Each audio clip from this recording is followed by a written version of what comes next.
विद्यार्थी मित्रांनो, first year 2024 पॅटर्नची जी आपली एंडसेम एक्झाम आहे, या एंडसेम एक्झाम मध्ये एक विषय आहे BXC बेसिक इलेक्ट्रॉनिक्स इंजिनिअरिंग. एकदम सोपा विषय आहे की ज्याला CGPA 8च्या वरती 9च्या वरती न्यायचा ना, त्यांनी ह्या विषयाला आउट ऑफ मार्क घेणं किंवा स्कोरिंग करणं खूप महत्त्वाचं आणि पॉसिबल आहे.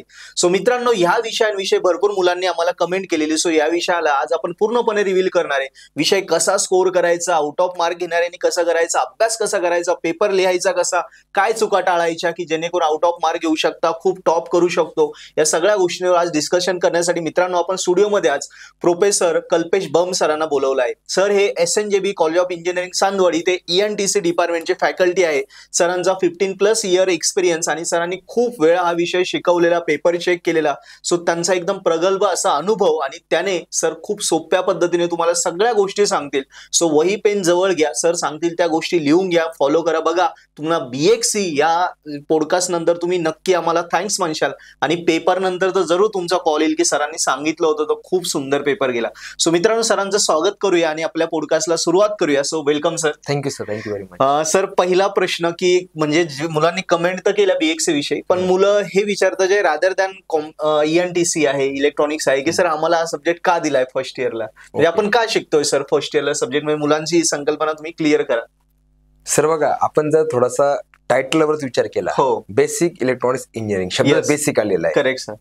फर्स्ट इयर नॉर्मली जेव्हा सिलेबस फ्रेमिंग होतं, हो, तेव्हा जी बोर्ड ऑफ स्टडीज त्याला आपण म्हणतो, कमिटी असते जी सिलेबस फॉर्म करते, हो, त्यांचा हा उद्देश असतो की ऍज अ इंजिनियर प्रत्येक विद्यार्थ्याला प्रत्येक बँचचं ऍटलिस्ट फंडामेंटल तरी आलं पाहिजे, बरोबर, बेसिक तरी आलं पाहिजे. येस. जर तुम्ही सिलेबस स्ट्रक्चर जर ऑब्झर्व केलं तर त्याच्यात जे ग्रुपिंग केलेलं आहे सब्जेक्टचं, BSc बेसिक सायन्स कोर्स, त्याच्यात math, physics, chemistry. Correct sir. मग येतं ESC इंजिनिअरिंग सायन्स कोर्सेस, त्याच्यामध्ये मग आपलं BEEE, BXC, BEE, mechanics, graphics सगळेच ब्रांच कव्हर केलेले आहे. Yes sir.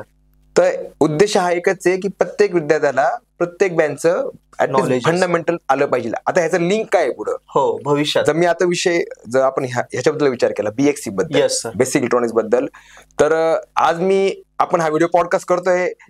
It's because of only electronics. बरोबर सर.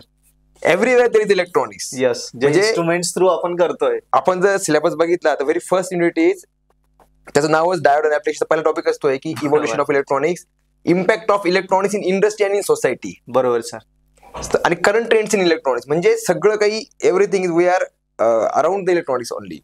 म्हणून irrespective of mechanical, civil, IT, computer, कोणीही राहो, आपल्याला बेसिक इलेक्ट्रॉनिक्स नॉलेज असणं आवश्यक आहे. कारण ह्याच्यात जो टॉपिक कव्हर केलेला आहे त्यात इलेक्ट्रॉनिक्स आलं, करंट आलं, व्होल्टेज आलं, त्यात तुमचं डिजिटल इलेक्ट्रॉनिक्स आलं, बरोबर, सेन्सर्स आले. करेक्ट. आता प्रोजेक्ट म्हटला, मेकॅनिकल राहो, कम्प्युटर राहो, there is a sensor is there, बरोबर, ऑटोमेशन इज देअर, बरोबर सर. तर obviously there will be a requirement of electronics. So everyone required the basic electronics subject. बरोबर सर. सुंदर प्रकारे तुम्ही मुलांना एक्सप्लेन करून दिलं की जे शिकतोय ते आपल्याला रिअल लाईफ मध्ये लागणारच आहे. Yes sir. सर माझा दुसरा प्रश्न असा आहे की ह्या सब्जेक्ट मध्ये आउट ऑफ मार्क मुलांना मिळतात का? तुम्ही एवढ्या वेळा पेपर चेक केलाय, सो तुमचा अनुभव. भेटतात सर, 100% भेटतात. ग्रेट. आता बघा सर, आता थोडं आज जर विचार केला तर आपण डिस्कस करतोय 2024 pattern. Yes sir. Yes, syllabus नवीन आलाय. येस, थोडं त्याच्याबद्दल बोलतो सर. जर सिलेबस काय बदललाय का, तर मी एक शॉर्ट मध्ये सांगू शकतो, इट्स अ रिपॅकेजिंग. ओके. म्हणजे जसं नॉर्मली आपलं घर असतं सर, आपण घर बनवतो, बरोबर, आणि काही वर्षांनी आपण म्हणतो यार थोडंसं आता जुनं झालं, रिनोव्हेशन करू. ढाचा बदलत नाही सर कधीच. फंडामेंटल रिनोव्हेशन काय होतं, थोडी गोष्ट बदलते, ह्याच्यात थोडं 10-20% सिलेबस बदलला गेलेला आहे. ओके. फायदा आहे मुलांसाठी की सिलेबस कमी झालेला आहे. अच्छा, म्हणजे 2019 पॅटर्न पेक्षा 24 सिलेबस कमी झालेला आहे आणि 3-4 टॉपिक वाढले. ओके. आणि त्यांनी जो हा विचार केलाय की आता जसं नॉर्मली फ्युचर ट्रेंड्स काय, काय खरंच गरज आहे, बरोबर. आणि तुमचा पहिला प्रश्न होता सर की बाकीच्या ब्रांचला काय उपयोग आहे, बरोबर. तर इथं माझ्या मते सिलेबस विचार करताना त्यांनी हा विचार केलेला आहे की काय गोष्टी अननेसेसरी आहे, ज्या प्रत्येकाला लागत नाही, बरोबर, त्या कमी केलेल्या आहे. बरोबर. म्हणजे जे तुम्ही म्हटले की मेकॅनिकल विचार का मी करू, काय शिकू, बरोबर, तर जे गरजेचं तेवढं ठेवलेलं आहे आणि काही गोष्टी ऍड केलेल्या आहेत. तर सिलेबस एकदम प्रॉपर आणि सध्या पुरतं असं वाटतं की ओके. आणि सर नॉर्मल कसं असतं की सिलेबस तयार करताना या गोष्टी विचारात घेतल्या, इंडस्ट्रियल पॉईंट ऑफ व्ह्यू आणि हँड्स ऑन वर जास्त भर दिलेला आहे, प्रॅक्टिकल ओरिएंटेड. त्याच्यामुळे आता विषय आपला होता की मुलांना आउट ऑफ मार्क कसे पडतील याच्यामध्ये. तर हे बघा विद्यार्थी मित्रांनो, कोणता पण सब्जेक्ट घ्या सर, तो 3 पार्ट मध्ये आपण डिवाइड करू शकतो. Either this subject will be analytical, त्याला म्हणतो न्यूमरिकल बेस्ड, मॅथमॅटिक्स 100% मॅथमॅटिक्स. बरोबर. कॅल्क्युलेशनच आहे फक्त. Yes sir. एक असतो तुमचा फर्स्ट इयरला PPS आहे, FPL आहे, programming based. Programming based 90% programming, थोडाफार 2-4 टॉपिक असतात थेरॉटिकल असतात. बरोबर. पण हा सब्जेक्टचा जर विचार केला, हा थेरॉटिकल सब्जेक्ट आहे, प्युअरली थेरॉटिकल. 90% थेरी, 1-2 न्यूमरिकल आले तर आले बस. ओके. मग आता आपण तसा विचार करायचा, अप्रोच आपला तसा असला पाहिजे अभ्यास करतात त्या विषयाचा, की हा थेरॉटिकल सब्जेक्ट आहे. मग आता स्कोरिंगचा विषय आला तर त्याला एकच मूलमंत्र आहे सर, त्याला एक थंब रूल आहे या विषयात स्कोर करायचा असेल तर. Yes sir. Rule number 1 is writing. Yes. Second is writing, third is writing. Okay. 3 मंत्र रायटिंगचेच आहे. बरोबर. लिहावं लागेल तुम्हाला, लिहून बघा. हा, प्रॅक्टिस, पेपर मॅक्झिमम लिहा. आता मॅक्झिमम मार्क पडतील का काय, हा प्रश्न आहे. येस. तर जर तुम्ही ऑब्झर्व केलं syllabus, there is no answer without diagram. प्रत्येक क्वेश्चनला डायग्राम आहे. म्हणजे मग तो उलटे 2-3 मार्क फिक्स झाले. हा, तर मी तर मुलांना कायम सांगतो की डायग्राम वर भर द्या, डायग्राम वर भर द्या. आपण जर मार्किंग स्कीम बघितली, जेव्हा आम्ही पेपर चेक करतो कॅपमध्ये, तर व्हेरी फर्स्ट डेला we have a meeting with a chairman. बरोबर. ते आम्हाला बसवतात, ते सांगतात सर ही मार्किंग स्कीम आहे, आणि त्याच्यात मार्किंग कम्प्लीट क्लिअर केलेलं असतं. 6 मार्काचं 3+3. ओके. 3 diagram 3 theory. म्हणजे डायग्राम इतकी महत्वाची. आणि मला असं वाटतं डायग्राम जर आली, थेरी येणारच, आपोआप लिहिता, कारण की तुम्हाला चित्रावरनं लिहायचं की चित्रात काय. बरोबर आहे. If you know the diagram you can write the theory. 100%. So we are always asked to student to focus on the diagram. क्लासमध्ये वर्गात काय मुलं सांगतो की व्हिज्युअलाइज करा डायग्रामला. तर करायचं काय सिम्पली, तुम्हाला विद्यार्थी मित्रांनो, हा सब्जेक्ट स्कोरिंग आहे, आउट ऑफ मार्क पडू शकतात. येस. फक्त कन्सेप्ट लॉजिक समजून घ्या. येस. की ऍक्च्युली कन्सेप्ट काय आहे, काय ब्लॉक डायग्राम आहे, 4 ते 5 ब्लॉक असतात, छोटी डायग्राम असते. ऑपरेशन समजलं की वर्किंग, आपलं ब्रेन आपल्या लोकल लँग्वेजमध्ये विचार करतो की हे असं होते, असं होते, पण लिहिताना ऑटोमॅटिक त्याला आपण कन्वर्ट करून इंग्लिश मध्ये लिहितो. Correct sir. तर प्रत्येकाने या सब्जेक्टचा हा विचार करायचा आहे की मला डायग्रामवर भर द्यायचा आहे. त्यात रायटिंग प्रॅक्टिस, डायग्रामची प्रॅक्टिस चांगली करायची आहे. त्यानिमित्ताने काय होईल, त्याचं ते डोक्यात एक हे तयार होईल, त्याचं एक इल्युजन. बरोबर. हा, की बाई ही डायग्राम अशी, ह्याचं आउटपुट असं आहे किंवा हे अशी वर्क करते, he can write the answer or she can write the answer in the paper. बरोबर. तर सुंदर प्रकारे म्हणजे या सब्जेक्ट मध्ये स्कोरिंग साठी हाच मंत्र आहे की रायटिंग करायची, पण त्या डायग्रामवर फोकस जास्त करायचा आहे. Yes yes yes sir. सुंदर तुम्ही सांगितलं सर. आता महत्वाच्या क्वेश्चन कडे येऊया मुलांच्या मनातला, की प्रत्येक युनिट वाईज कुठले इम्पॉर्टंट क्वेश्चन किंवा टॉपिक्स ज्याच्यावर मुलांनी भर दिला पाहिजे, जेणेकरून खूप चांगले स्कोर होऊ शकतो. हे बघा, आपण जर आता सिलेबस बघितला तर 6 स्पेसिफिक 2024 चे 1 युनिट कमी केलेले त्यांनी. बरोबर. 6 चे 5 युनिट झाले. करेक्ट. युनिट नंबर 1 आहे डायोड अँड इट्स ऍप्लिकेशन्स. बरोबर. आता diode is a very basic component which is made with the help of semiconductor material. बरोबर. आता एव्हरीथिंग आपण जे आयसी म्हणतोय आज, डायोड इज इसेन्शियल, म्हणजे it's a basic building block of ICs. Correct sir. तर डायोड हा घेतलेला आहे, सेमीकंडक्टर मटेरियल आहे. येस. इन्सुलेटर कंडक्टर आपण घेतलेला नाही, कारण की तो फार बेसिक पॉईंट आहे. तर युनिट नंबर 1 मध्ये डायोड्स घेतलेले आहे सर. डायोड्स मध्ये काय घेतलंय त्यांनी, व्हॉट इज डायोड, डायोड कसा काम करतो, त्याच्या कॅरेक्टरिस्टिक्स, आणि डायोडचे ऍप्लिकेशन दिले rectifier circuits. Okay. Rectifier is very basic circuit which converts AC into DC. DC सगळीकडे लागतो 100%. प्रत्येक इलेक्ट्रॉनिक सर्किट डीसी वर चालतो. Yes sir. तर युनिट नंबर 1 मध्ये एवढंच दिलेलं आहे सर, फक्त की डायोड बद्दल थोडी माहिती आहे, त्याच्या व्हीआय कॅरेक्टरिस्टिक्स आहे, त्याच्यावर तो क्वेश्चन येऊ शकतो. Draw and explain the VI characteristics of diode. त्याच्यानंतर रेक्टिफायर सर्किट मध्ये 3 प्रकार आहे, हाफ वेव्ह, फुल वेव्ह आणि ब्रिज. येस. तर त्याच्यावर एक क्वेश्चन येऊ शकतो, draw and explain the block diagram or circuit diagram of rectifier circuit with the help of types wave forms. बरोबर. एकदम. आणि त्यात तिसरा टॉपिक त्यांनी घेतलाय की स्पेशल डायोड्स आहे. त्यात एक डायोड त्यांनी कमी करून टाकलं सिलेबस मध्ये. तसं पहिले होतं light emitting diode, okay, zener diode, photo diode. Zener diode काढून टाकला त्यांनी. अच्छा. तर त्यांनी हा विचार केला की maybe it is not required now, किंवा फार कमी प्रमाणाचा वापर होतो. ते एलईडी इज एव्हरीवेअर. बरोबर. LED TV is there, LED bulb is there. आता रिप्लेसमेंट एलईडी डिस्प्ले एलईडीचा आहे, एव्हरीथिंग इज एलईडी. हो. आणि फोटो डायोड लागतो. फोटो डायोडचे ऍप्लिकेशन भरपूर आहे, ते मुलांना सिलेबस मध्ये कळतील की photo diode is required everywhere, even our mobile photo diode. Correct. तर ह्या गोष्टी आहे. तर युनिट नंबर 1 मध्ये स्पेसिफिक पॉईंट्स आहे. क्वेश्चन बँक जर जास्त डिटेल मध्ये जर गेलो होतं की जास्त क्वेश्चन नाहीच आहे, म्हणजे 5-6 क्वेश्चन निघतील. ओके. त्यात 4 एक्झामला कन्फर्म आहे. असं काही नाही की 15-20 क्वेश्चनची क्वेश्चन बँक तयार होईल, त्यातले कोणते 4 क्लास होणारच नाही. टू द पॉइंट त्यांनी तयार केलेलं आहे तो. बरोबर सर. आता सेकंड युनिट वर येऊया सर. सेकंड युनिट आलाय तुमचा sir transistor and technology. Okay. आता जेव्हा काय जेव्हा मी सिलेबसवर वर्कआउट केलं, मी टायटलवर जास्त भर देतो सर. टेक्नॉलॉजी शब्द का आला इथं? बरोबर. कारण पहिली तर नव्हता असं. आणि टेक्नॉलॉजी हा काय कंपोनंट किंवा डिव्हाइस नाही, जो टायटल मध्ये टाकलाय. त्यांनी काय केलंय सर, त्याच्यात 2 पॉईंट ऍड केले नवीन सिलेबस मध्ये. Okay. They have added the VLSI technology, जी CMOS टेक्नॉलॉजी आपण म्हणतो, ट्रान्झिस्टर टेक्नॉलॉजी वापरतो आपण. त्यांनी लास्ट मध्ये फक्त एक हा जो पॉईंट घेतलाय, हा थोडा थेऑरिटिकल टाईप घेतलेला आहे. इंट्रोडक्टरी पॉईंट द्या, फंडामेंटल. म्हणजे मुलांना हा टॉपिक सोपं राहील. त्याच्यावर क्वेश्चन येऊ शकतो की what is VLSI technology, what is the process, how we can use the CMOS technology using VLSI वगैरे, असं एकदम बेसिक टाईप क्वेश्चन येऊ शकतो वगैरे. तर बाकी सगळं ऍज इट इज ठेवले.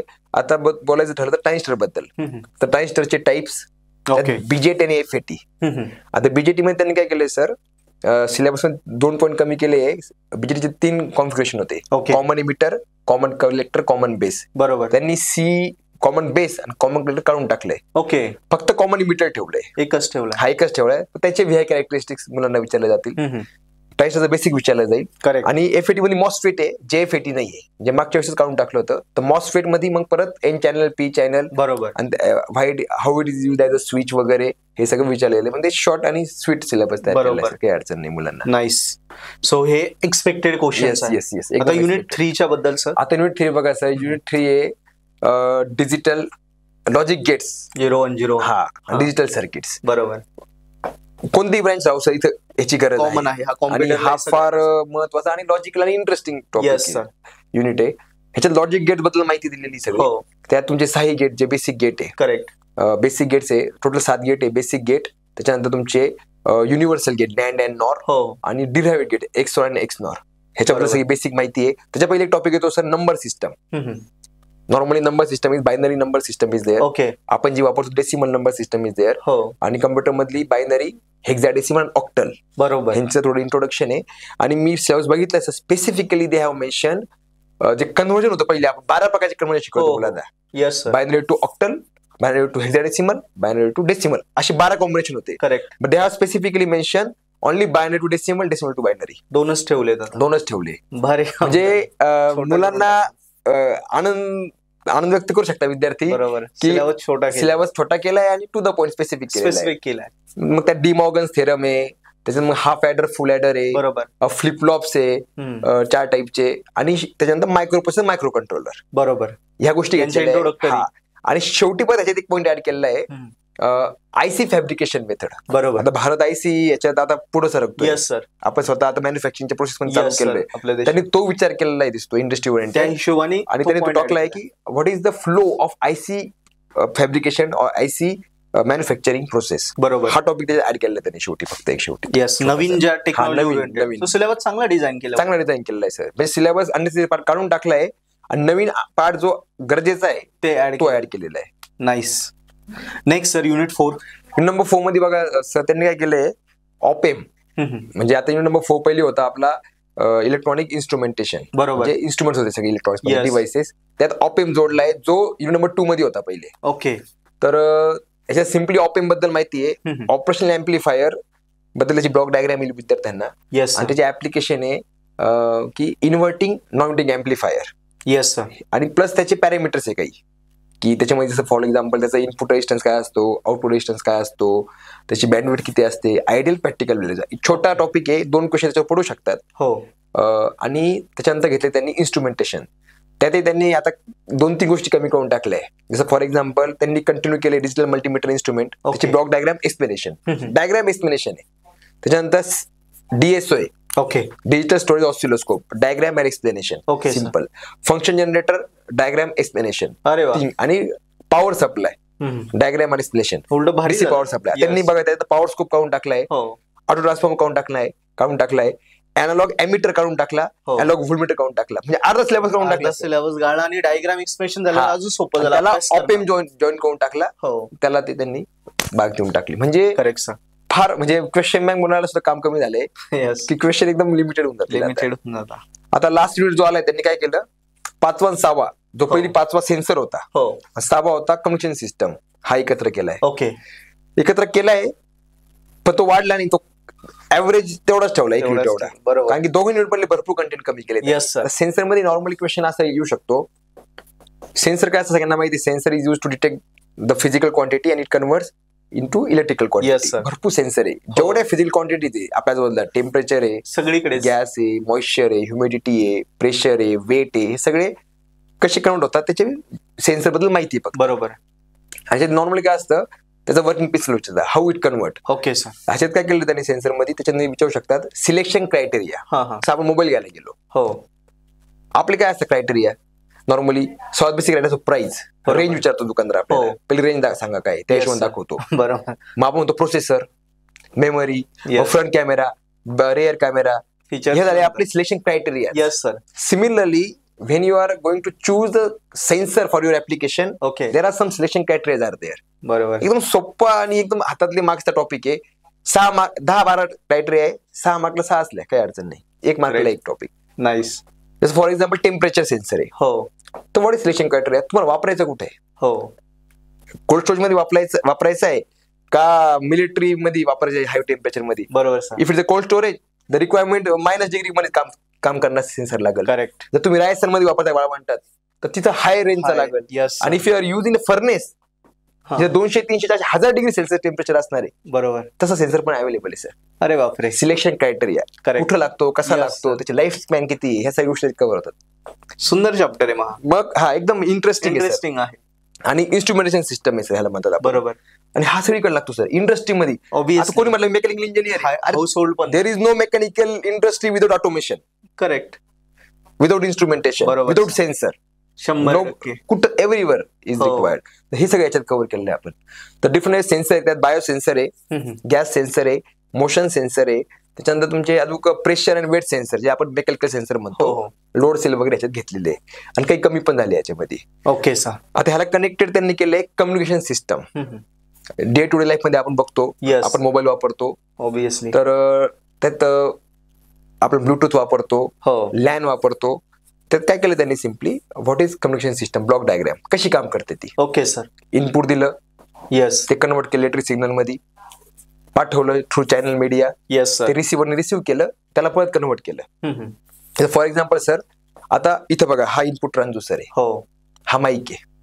ह्याने काय केलं, माझा आवाज, voice is a physical quantity, त्यांनी कन्वर्ट केली इलेक्ट्रिकल सिग्नल मध्ये. बरोबर. ती पाठवली कॅमेराला. हा वायरलेस कम्युनिकेशन, हो, कॅमेराला किंवा तिथं तो डिव्हाइस आहे त्याच्यामध्ये. करेक्ट. तो तिथं स्टोअर झाला आणि तो आपण जेव्हा ऐकू, तिथं काय आहे, स्पीकर आहे. It's output transducer. त्यांनी परत त्या इलेक्ट्रिकलला कन्वर्ट केलं, परत फिजिकल क्वांटिटी मध्ये अगेन इनटू व्हॉइस. बरोबर. ही सिम्पल प्रोसेस आहे. Now you can take any physical quantity, temperature घ्या, त्याला कन्वर्ट करा इलेक्ट्रिकल मध्ये, त्याला तुम्ही स्टोअर करा, परत त्याला प्रोसेस, म्हणजे ही सगळी प्रोसेस आहे. तर ह्याच्यात तसं दिलंय कम्युनिकेशन बद्दल. ही ब्लॉक डायग्राम आहे, सोपी ब्लॉक डायग्राम आहे, विचारली जाते. विदाउट धिस क्वेश्चन माझ्यामध्ये पेपर तयार होणार नाही. ओके, फिक्स क्वेश्चन आहे, इन्स्ट्रुमेंटेशन फिक्स क्वेश्चन, हा फिक्स क्वेश्चन आहे. त्याच्यानंतर त्यांनी घेतलंय IEEE स्पेक, हा वायर्ड आणि वायरलेस कम्युनिकेशन. आता आपण म्हणतो कम्युनिकेशन होतंय, there are 2 methods of communication. एक आहे वायर्ड कम्युनिकेशन आणि एक वायरलेस. आता हे वायरलेस आहे, ब्लूटूथ आहे, बरोबर. त्याच्यानंतर satellite communication, yes sir, wireless technology यांच्याविषयी. आणि वायर्ड मध्ये तुमचं ऑप्टिकल फायबर केबल आहे, कोएक्झियल केबल आहे, आपली डिश टीव्ही असतो घरी, बरोबर, वरतून केबल येते, yes sir, twisted pair cable, telephone lines वगैरे, हे सगळे वायर्ड कम्युनिकेशन आहे. त्याच्यावर क्वेश्चन पडणार, म्हणजे गॅरंटेड पडू शकतो, पडणार आहे. त्याच्यात IEEE स्पेक्ट्रम म्हणून एक येतो, त्याला म्हणतो आपण इलेक्ट्रोमॅग्नेटिक स्पेक्ट्रम, जे वायरलेस रिलेटेड आहे. की आपण जे म्हणतो की बँड्स आहे, डिफरंट फ्रिक्वेन्सी बँड्स आहे, प्रत्येक बँड IEEE अलॉट केलेला आहे. ही एक संस्था आहे इंटरनॅशनल, तिने काय केलेलं आहे की ठरवून दिलंय की ह्या बँड मध्ये तुमचे टीव्ही काम करेल, तेवढ्यात रनच होईल, त्याच्यात FM काम करेल, ह्याच्यातच तुमचं रडार काम करेल, बरोबर सर. आता फॉर एक्झाम्पल तुम्ही बघा, एक ऑब्झर्व करा सर, जेवढे पण FM चालतात, तुम्ही कोणतं पण ट्यून करा बघा, तिथे ती रेंज तुम्ही बघा, ऑब्झर्व करा, 91.1, 88 च्या वर आहे आणि 108 च्या खाली. करेक्ट. सो 88 आणि 108 मेगाहर्ट्झ टू 108 मेगाहर्ट्झच्या मध्ये स्टँडर्ड त्यांनी ठरवून दिलेलं आहे. सगळे टीव्ही FM सगळे त्यात FM. आता तुम्ही समजा तुम्ही पण घेतलं FM चॅनल, तुम्ही बाय केलं, येस, जसे लीजवर भेटतं 94.5 त्या रेंज मध्येच भेटेल. करेक्ट. इंटरनॅशनली हे स्टँडर्ड आहे. Okay sir. तसं त्याचा तो स्पेक्ट्रम आहे, त्याचा एक क्वेश्चन असतो त्याची तिथे माहिती. 30 हर्ट्ज टू 300 म्हणजे 3 किलोहर्ट्जचा बँड आहे. कशासाठी वापरतात? Voice frequency. मग त्याचं नाव आहे ELF, extra low frequency, medium frequency, high frequency HF, extra high frequency, very high frequency, super high frequency, अशी बँड्स आहे. सर सुंदर इंटरेस्टिंग विषय आहे, फार इंटरेस्टिंग सब्जेक्ट आहे सर. खरंच मुलांना आवडेल तो. आणि पुढे त्याच्यानंतर मग मॉड्युलेशन प्रोसेस वगैरे, आणि ते एक पार्ट कमी करून टाकला, फार मोठा पार्ट कमी केला ऍक्च्युली. तो मुलांना अवघड जात होता. AM ट्रान्समीटर, AM रिसिव्हर, मोठी ब्लॉक डायग्राम होती. FM transmitter, FM receiver, 4 diagram direct काढून टाकले. शेवटी फक्त ठेवलंय की हाऊ सेल्युलर म्हणजे मोबाईलला सेल पण म्हणतात. How cellular communication is done, how mobile communication done. त्याची एक डायग्राम आहे, सिंपल ब्लॉक डायग्राम, ती एक्सप्लेन करायची. आणि GSM टेक्नॉलॉजी कशी वापरली जाते त्याचं एक्सप्लेनेशन आहे.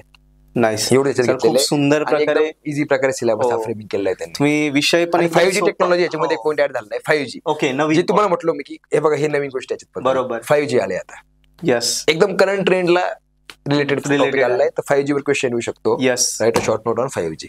मुलांना सरांनी एकदम भारी प्रकारे तुम्हाला प्रत्येक युनिट कसं स्टडी करायचं, त्याच्यात काय आहे ब्रीफ मध्ये तेही सांगितलं. विषय किती इंटरेस्टिंग आहे, तुम्ही जेवढा इंटरेस्ट करून घेतला तर काय तुम्हाला अभ्यास करतानाच किती मजा येणार आहे. या सगळ्या गोष्टी सरांनी क्लिअर केल्या आणि युनिट वाईज इम्पॉर्टंट सुद्धा क्लिअर केले. आपण लास्ट क्वेश्चन सरांकडून घेऊया की सर, पेपर लिहिताना आउट ऑफ मार्क पडताना काय होतं, बारीक सारीक चुका झाल्यामुळे मुलांचे 7-8 मार्क निघून जातात, हुशार मुलांचे पण. सो काय चुका त्यांनी टाळाव्या? ॲज अ पेपर चेकर म्हणून तुम्हाला कसं पेपर एक्सेप्टेड आहे की त्याला आउट ऑफ मार्क पडतील? बघा सर, आता आम्ही पेपर चेक करतोय वर्षानुवर्ष. बरोबर. समोरच्यानी ना, विद्यार्थ्यांनी हे समजून घ्यायचं की पेपर चेक करणारा पेपर चेक करतोय तर त्या काय अपेक्षित आहे. बरोबर. तर जस्ट पहिलं आमचं कॉन्सन्ट्रेशन जातं, आमचं लक्ष जातं डायग्रामवर. हो सर. सेकंड पॉइंट, तुम्ही जर काही पाहून हायलाइट केले, मी काय सांगतो विद्यार्थ्यांना, डायग्राम प्रॉपर काढा, हायलाइट तुम्ही मेन्शन करा, हे पॉईंट लिहून घ्या विद्यार्थी मित्रांनो. यस. डायग्रामवर भर द्या. करेक्ट. दुसरं, निबंध नाही द्यायचं आपल्याला. बरोबर. मुलं काय करतात, एका लाईनी सगळं लिहून काढतात, आम्हाला कळतच नाही स्टार्ट कुठे एंड कुठे. बरोबर आहे. पॉईंट वाईज किंवा बुलेट द्या किंवा पॉईंट द्या. करेक्ट. आणि तिसरं, तुम्हाला वाटलं की ह्या टॉपिक मध्ये हा टॉपिक अंडरलाईन करण्यासारखा आहे, हा पॉईंट, त्याला अंडरलाईन करा. तर कसं असतं, शेवटी आम्ही पण माणूसच आहे. बरोबर. आमची पण काय आहे की नजर कुठे जाते, अरे अंडरलाईन केलंय, अरे हा प्रिन्सिपल आलं याचं. बरोबर. महत्वाच्या गोष्टी कव्हर झाला आपण, हा कव्हर केलाय. डायग्राम पण प्रॉपर आहे. आणि नजर मिळली असती सर, नजर फिरवली का कळतं घ्यायचं उत्तर बरोबर आहे. हा एक पॉईंट लक्षात घ्यायचा. दुसरं, असं काही रूल नाहीये की गेल्या पहिला क्वेश्चन अटेम्प्ट करायचा आहे. ओके. जो सोपा कधी पण गेल्या पहिली पेपर बघा, तुम्हाला जर लास्ट क्वेश्चन एकदम परफेक्ट येतोय, चालेल ना, असं चालतं, काय अर्थ नाही. पण त्यात एक काळजी घ्यायची, तुम्ही 8वा क्वेश्चन घेतला तर पूर्ण सॉल्व्ह करायचा, सगळे बीट. तुम्ही काय कराल, 8A इथं आणि 8B लास्टला सॉल्व्ह कराल. तो आम्ही चेक करू, स्टाफ चेक करा. पण काय होतं माहितीये का, त्याच्याने थोडस कुठेतरी मार्किंगवर आणि तिथं मार्क कमी असण्याची शक्यता असते. इंटेन्शन नसतं. बरोबर. पण नॅचरली असं पॉसिबिलिटी आहे. तर जेवढं परफेक्शन राहील त्याला म्हणतो आपण प्रेझेंटेशन बेस्ट राहील. बरोबर. You will get maximum marks. Correct. ह्या गोष्टी महत्वाच्या आहे. तिसरी गोष्ट, काही विद्यार्थी असे असतात, क्वेश्चन लिहितात 4-5 सोडून देतात. हो. परत क्वेश्चन लिहितात 4-5 सोडून देतात. हे पण एकदम मेथड चुकीची. बॅड इम्प्रेशन होतं. म्हणून ते एक फ्रेज पण आहे sir, first impression is last impression. बरोबर. तिथे पहिलं इम्प्रेशन जे पडल ते शेवटपर्यंत पडल. मे बी असं पण होऊ शकतं की तुम्ही जर 3-4 क्वेश्चन एकदम परफेक्ट सॉल्व्ह केले आणि मागून थोडं तुम्ही कुठे वीक आहे, तरी मे बी तुम्हाला जिथं 4-5 पडू शकतात. Yes sir. आणि जिथं तुम्ही वीकनेस दाखवला सुरुवातीला आणि मागून फार चांगलं लिहिलंय, 6-5 मार्क. बरोबर आहे. इम्प्रेशन डाऊन होऊन जातं. कारण की एक सायकोलॉजी तयार होऊन जाते की भाई मे बी हा असंच होतोय. ह्या गोष्टी बारीक गोष्टी आहे, डायग्रामवर भर द्या. दुसरी गोष्ट, सिनियरचं ऐकू नका की हा युनिट स्किप कर. बरोबर. तो युनिट स्किप कर, हा टॉपिक स्किप कर. का स्किप करायचं? बरोबर आहे. मी काही पेपर असे चेक केले सर की फक्त डायग्राम ड्रॉ केल्या, त्याला तिकडे 28-30 मार्क पडून गेले. त्याला बेबी तिकडे 12 असतील, त्याला 40 झाले असतील. यस. असे मग काही विद्यार्थी आहे. त्याच्यामुळे ना डायग्रामवर भर द्यायचं कारण हेच की डायग्राम जर परफेक्ट असेल तर यू कॅन राईट एनिथिंग. बरोबर. On the basis of diagram. Fake काही लिहू नका, नसेल तर लिहू नका. बरोबर. ते पण एक कारण आहे की बॅड इम्प्रेशन पडतं. खरी गोष्ट आहे. बारीक गोष्टी आहे. आणि काही अभ्यास करा. आणि अजून अभ्यास करायची एक टेक्निक सांगून देतो जनरली. हो, तुमचं ओपिनियन द्या सर. लास्ट कोणत्या पण विषयाबद्दल सांगतोय. कधी पण बघा विद्यार्थी मित्रांनो, आपण तुमचा टाइम टेबल असतो ना कॉलेज, एका दिवशी दिवसभर मॅथ नसतो, एका दिवशी दिवसभर फिजिक्स नसतो. करेक्ट. सगळे विषय असतात, 4 सब्जेक्ट असतात आणि मग एक प्रॅक्टिकल असतं. हो. आपण टीव्ही पण बघतो, आपण स्विच करतो कंटिन्यू. कधी पण एक विषय कंटिन्यू 2-3 दिवस करू नका. बरोबर. टाइम टेबल असा बनवा की तुम्हाला 6 तास अभ्यास करायचा ना 2 किंवा 3 विषय घ्या. Correct sir. फिजिक्स घेतला 2 तास करा, 4 टॉपिक कव्हर करा. त्याला मी तर म्हणतो स्लेट पण वापरा. तुम्ही मला स्लेट का वापरायचे, आपण आता एवढं मोठं झालं असं काहीच नाही. बरोबर. शिकायचंय, लक्षात ठेवायचंय, अभ्यास करायचा, आपण नोटबुक करू शकतो, स्लेटवर पण करू शकतो. पाटी पेन्सिल. हा, डायग्राम बघा, लिहा. तुम्हीच डॉक्टर, तुम्हीच चोर, तुम्हीच वकील, तुम्हीच लॉयर. बरोबर. कोणी तुमचं बघणार नाही. तुम्ही स्वतःवर कंट्रोल ठेवा. डायग्राम नोटबुक साईडला ठेवा, डायग्राम परत ड्रॉ करा, चेक करा. सेकंड टाइम थर्ड टाइम ती बेटर होत जाईल. हो, 1-2 तासच करा, 2-3 टॉपिक, मग सेकंड सब्जेक्ट घ्या. तुमचं मूड चेंज होत राहील, त्याच्यामुळे तुम्हाला फ्रेशनेस राहील. बरोबर. बोर होणार नाही तुम्हाला. Yes sir. आणि तिसरी गोष्ट अजून एक महत्वाची की if it is possible for you, group study करा. Yes sir. ग्रुप स्टडी फार महत्वाचा आहे. करेक्ट. माझा अनुभव सांगतो ग्रुप स्टडीचा, की ग्रुप स्टडी का गरजेचं आहे, की तुम्ही मूवी बघून आले एखादी 3 तासाची, आणि if I ask you the story of that movie, you will get only 5 minutes for that. बरोबर. सिमिलरली तुम्ही काय करतात, एकत्र एकटे बसतात, रूमवर बसतात, आणि एका विषयाला, एका टॉपिकला एवढं म्हणजे अरे हे कसं आलं, काही नको, जा आणि विचारून घेऊ कसं आलं. सोपं. 2 मिनिटात स्टाफला विचारा, मित्राला विचारा, सब्जेक्ट क्लिअर करून घ्या, तुमचा टाइम पण वाचल, आणि मग बसा तो टॉपिक मारे. हा, तुम्हाला आनंद दिला. अरे हा, एवढं सोपं होतं. Yes sir. ते बारीक बारीक गोष्टी असतात स्टडीच्या. येस. ह्या सगळ्या फॉलो करायचे. तुम्हाला पेपर कसं लिहायचं हे पण तुम्हाला फॉलो करायचंय. माझ्या मते सर आपला एक व्हिडिओ असतो पर्पल वाल्याचा स्पेशल हाऊ टू, तो एक व्हिडिओ आपण मुलांना तुम्ही शेअर करू शकतात. शुअर. आणि काय अडचण नाही, 100% त्यांना फायदा. सर याच्यामध्ये मी तुम्हाला खूप सुंदर प्रकारे तुम्ही बारीक बारीक गोष्टी क्लिअर केल्यास तरी मुलांकडनं मी तुम्हाला 2 रिक्वेस्ट करेन. एक रिक्वेस्ट असेल की पूर्ण ह्या 2024 पॅटर्ननुसार युनिट वाईज इम्पॉर्टंट क्वेश्चनचा आणि पेपर कसं लिहायचा त्या टाईपचा एक 15-1 मिनिटाचा व्हिडिओ तुमच्याकडे अपेक्षित आहे. आणि सेकंड, फर्स्ट इयर 2024 पॅटर्नला हे मुलं पहिल्यांदाच प्रिपेअर अभ्यासाला जात आहे. सो इन जनरल की तो पण 10-1 मिनिटाचा एक जनरल व्हिडिओ द्या की ज्याच्यामध्ये ओव्हरऑल अभ्यास कसा करायचा, कुठलाही पेपर असो, कुठल्याही विषय तो कसा लिहायचा वगैरे अशा प्रकारचा. No issue sir. Yes sir. मुलांसाठी 100% सर आपण करू. शुअर. सो मुलांना सरांनी इथे कमिटमेंट दिलेली आहे. सो आपल्याला नक्कीच पुढे तुम्हाला एवढ्या 5-6 दिवसामध्ये 2 व्हिडिओ भेटतील की एक जनरल अभ्यास करून पेपर कुठलाही असो कसा लिहायचा, आणि दुसरा आपला बेसिक इलेक्ट्रॉनिक्सचा IMP क्वेश्चन वाला. सो या दोन्ही पण सर नक्की. सो मुलांना खरंच सुंदर हा पॉडकास्ट झाला. मी अजून तुम्हाला आवर्जून सांगेल की सरांनी जे सांगितलं या पद्धतीने तुम्हाला BXC स्कोरिंग करायचं असेल ना, तर मी डिस्क्रिप्शन मध्ये आम्ही लिंक दिली, त्याच्यावरून पर्पल ॲड ऍप्लिकेशन डाउनलोड करा, ज्यामध्ये BXCचा आपला डिटेल कोर्स आहे तो कोर्स बघा. त्याच्यामध्ये फ्री लेक्चर आहे ते बघा. आवडले तर कोर्स नक्की सबस्क्राईब करा, ज्याच्यामध्ये व्हिडिओ लेक्चर नोट्स हे सगळं आहे की जेणेकरून तुमचा 8-15 दिवसाचा अभ्यास 2 दिवसात होऊन जाईल.